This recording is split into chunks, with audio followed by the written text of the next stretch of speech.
तभी इस वीडियो को पूरी देखना, क्योंकि यह बहुत ही डरावनी सच्ची घटना है जिसे सुनने के बाद लोगों की पैंट गीली हो जाती है। गुड़गांव के सेफ्रॉन बीपीओ नाम के एक कॉल सेंटर में रोजी नाम की एक लड़की काम किया करती थी। कॉल सेंटर में रोजी काफी मन लगाकर काम करती थी, जिससे बॉस और उसके कॉल सेंटर के बाकी दोस्त उसे बहुत पसंद करते थे। काम करने के बाद रोजी और स्टाफ को घर छोड़ने के लिए एक कॉल सेंटर से कैब जाती थी, जिससे रोजी और बाकी के उसके स्टाफ के लोग साथ साथ घर जाया करते थे। रोजी को कॉल सेंटर में काम करते करते काफी महीने गुजर चुके थे, लेकिन एक दिन रोजी को कॉल सेंटर में एक कॉल आता है। नॉर्मली अगर ये कस्टमर का कॉल होता तो ये 5 से 10 मिनट में कट हो चुका होता, लेकिन रोजी उस कॉल पर 1 घंटे तक बात करती रही। बात करने के बाद वे अपने ऑफिस से चुपचाप निकल गई। ये सब होता हुआ उसका बॉस देख रहा था, और फिर उसके बाद बॉस ने फोन कॉल चेक किया कि देखें रोजी पिछले 1 घंटे से किससे बात कर रही थी। फोन कॉल चेक करने के बाद पता चला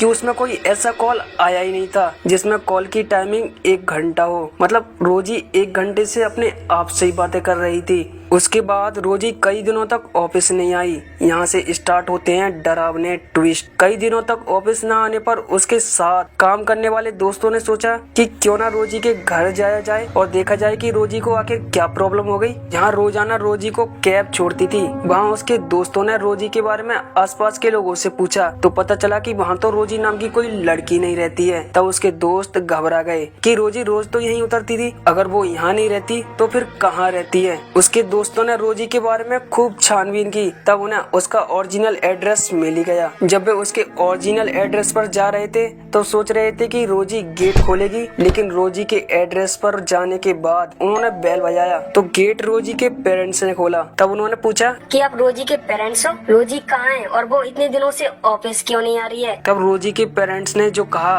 वो आपके होश उड़ा देगा। उन्होंने कहा किस रोजी की बात कर रहे हो आप? हमारी रोजी तो 8 साल पहले एक एक्सीडेंट में मर चुकी है। तो फिर क्या कॉल सेंटर में रोजी नाम का भूत काम कर रहा था? ये सुनकर रोजी के साथ काम करने वाले लोग काफी डर गए और कुछ की सदमे की वजह से मौत हो गई। कहते हैं कि वो कब्रिस्तान के ऊपर वो कॉल सेंटर बना हुआ है, जिसके चलते ये घटना घटी। आखिर ये भी सवाल है कि वो अगर मर चुकी थी तो वो कॉल सेंटर में लोगों के मसला क्यों सुलझा रही थी? क्या वाकई उसे पैसों की जरूरत थी? क्या कुछ और कारण? ये अभी तक अनसुलझा का अनसुलझा है और इसके ऊपर एक मूवी भी बन रही है। तो दोस्तों ये थी इंटरनेट पर फैली हुई रोजी की यह स्टोरी, जो